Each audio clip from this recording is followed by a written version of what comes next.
আসসালামু আলাইকুম রহমতুল্লাহ। ত্রিপুরা রাজ্য জমিয়তুল উলামা হিন্দের পক্ষ থেকে ত্রিপুরাবাসীর নিকট বিশেষ বার্তা।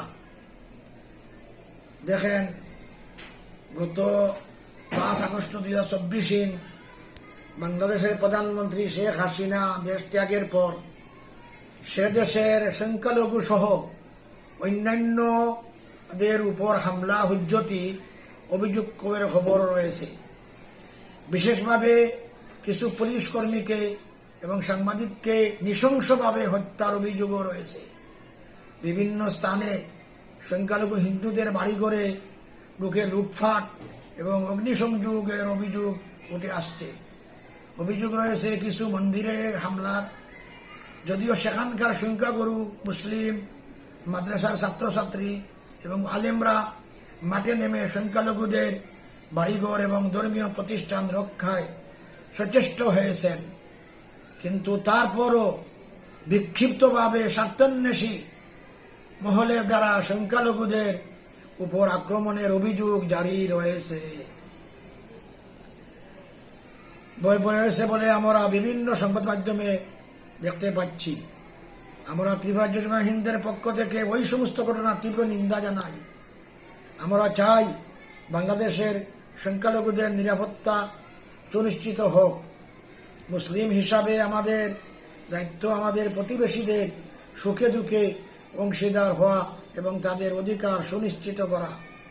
বাংলাদেশ মুসলিম সহ সমস্ত অংশের মানুষের নিকট আমরা আহ্বান রাখছি, তাদের প্রতিবেশী সংখ্যালঘুদের নিরাপত্তা এবং অধিকার সুনিশ্চিত রাখা।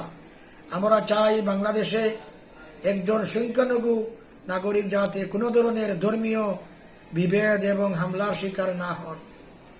এইভাবে আমরা গোটা বিশ্বের সংখ্যালঘুদের নিরাপত্তা সুনিশ্চিত করার দাবি করছি।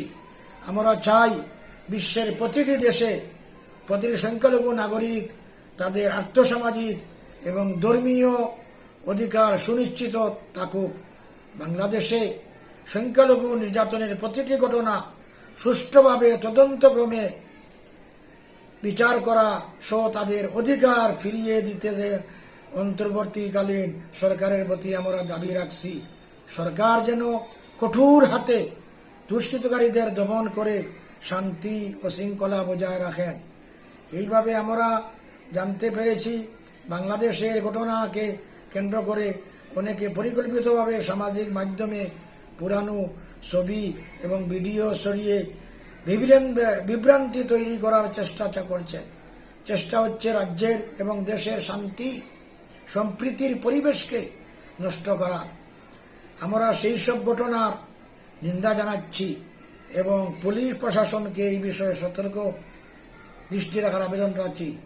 শুধুমাত্র ত্রিপুরাবাসী সকলেই এইগুলা নিন্দা করা উচিত এবং সবাই জাতীয় সংহতি সাম্প্রদায়িক সম্প্রীতি যাতে বজায় থাকে সেই চেষ্টা করা দরকার এবং সবাই বাংলাদেশের এই যেগুলা হইতেছে এগুলা নিন্দা করা দরকার।